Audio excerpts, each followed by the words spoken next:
And that's exactly what they did on that play. First with the pass through the air, nice chunk of yardage there, and then additional pickup with his legs after the catch. They give him 4 yards there. It'll be 2nd and 6. 4 yards on the pickup. 2nd and 6. They'll look to throw here. They'll set up the screen to Montgomery. And he'll be brought down, losing yardage back at the 40. That's a big loss of 3, and it brings up 3rd down. Time to give a little credit here. That was an excellent read by the guys on the defensive side of the ball. Well, you're crediting your defense. Got to credit them on that one because they tried to fool him, right? Tried to trick him, ran a screen, and they went to it and smothered it for a loss of yardage. In trouble, and he's taken down. Anthony Barr with a big-time sack on 3rd down. It's a loss of 7. Got to give him points for the attempt, but there's just a wave of pressure there. A host of people in the area. Evades a few, but couldn't evade all of them. O'Donnell, he's on to punt as he gets this one away. The Vikings take over 1st and 10. At their own 20-yard Minnesota now ready for their next possession. Well, still a long way to go, but trending upward. They scored the last time out, you remember. Then their defense forced the punt. Now they try to inch closer, but still ultimately down 2 scores in the final quarter. That'll be complete to Cook. And he's brought down at the 24 after a gain of 4. They'll contain him to just 4. 2nd down. 2nd and 6 at the 24-yard line.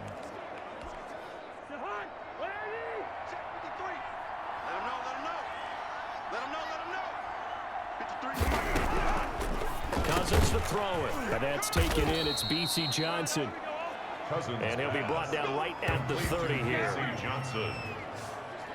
This has to go down as one of the simpler routes in the playbook, but oh so effective. Nice completion there. Keeps the sticks moving.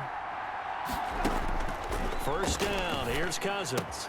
He gets this one into the hands of Dalvin Cook.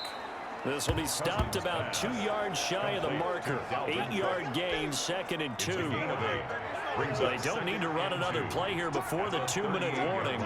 Let's see if they do it anyway. Throwing again on 2nd down.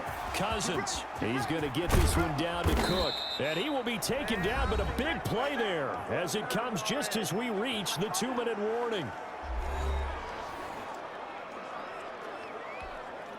So the Vikings in possession of the football as we get you reset. And let's see what they've come up with offensively after having time to talk it over. Cousins throw complete to Thielen. And he's got this down almost to the 20 before he's dropped. This game not quite as good as the last, but still over 40 yards between the two. Cousins on target there to Johnson. And he'll get him inside the 15 down to the 14-yard line. 7 yards, the pickup on the pitch and catch. And this is intercepted, and that should do it. Eddie Jackson picks it. Well, if you do read... Defenders giving chase, but I don't think they're going to get there. The 20. And they will score a pick 6 for a Bears touchdown. Touchdown, Bears.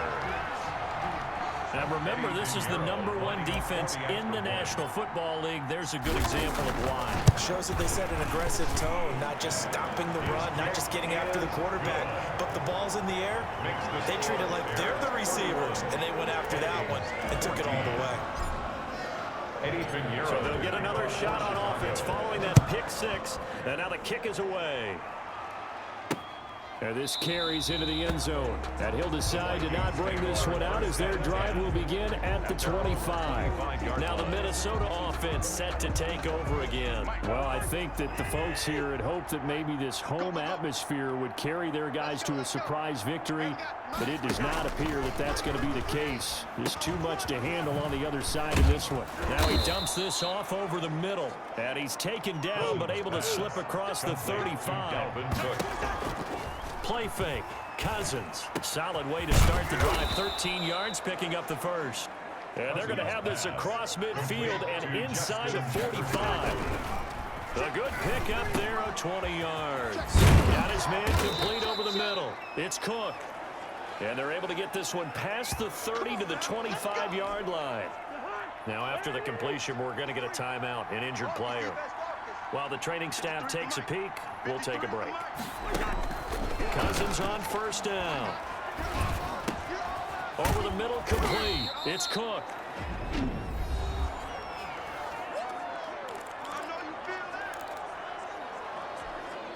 Six yards was the pickup on the last completion, so here's 2nd and 4. Let's go. Here we go. On play action, Cousins to the end zone, but it's incomplete. Tajay Sharp, the intended target, and it's 3rd down. Well, the trials and tribulations of being a quarterback in this league, it's tough. It's got to be wearing on him out there. Well, he has been sacked a number of times. He had an interception, so I'm going to give him a skosh of credit for hanging in there and trying to make something happen, despite the amount of pressure he's been under this entire game. Now they face a 3rd down and 4 after that incompletion on 2nd down. Again, it's Cousins. Hit as he throws there, incomplete. Had to be a little bit of frustration there. Back-to-back incompletions. Receivers blanketed on both attempts, this time on 3rd down. Now they go for it on 4th, but this one is going to wind up incomplete. They had to go for it with such little time remaining, and it looks like the Bears are going to win the football game. To Montgomery to begin the drive. He's got a first down and more past the 30, and all the way up to the 33-yard line. Give him 13 yards on the opening play of the drive and also give him a first down. 1st and 10 at the 33-yard line. And Charles, I think when the schedule comes out, all teams, no matter where they're predicted to finish, talk about protecting your home turf. They were able to do that here in this one. Similar to a tennis match, right? Not letting them break your serve. That way you hold on to it. They got it done, and they feel very good about that victory. So for Chicago, they keep pace for a playoff spot as they move to 7-3. And they'll be able to enjoy this one through the bye week before they get back at it again. Meanwhile, for Minnesota, the turnaround hasn't materialized as they fall to 2-7. And they will get a home date next week as they will take on the Dallas Cowboys. I'm Brandon Gaudin. Certainly have to thank Charles Davis, my broadcast partner, and our entire crew.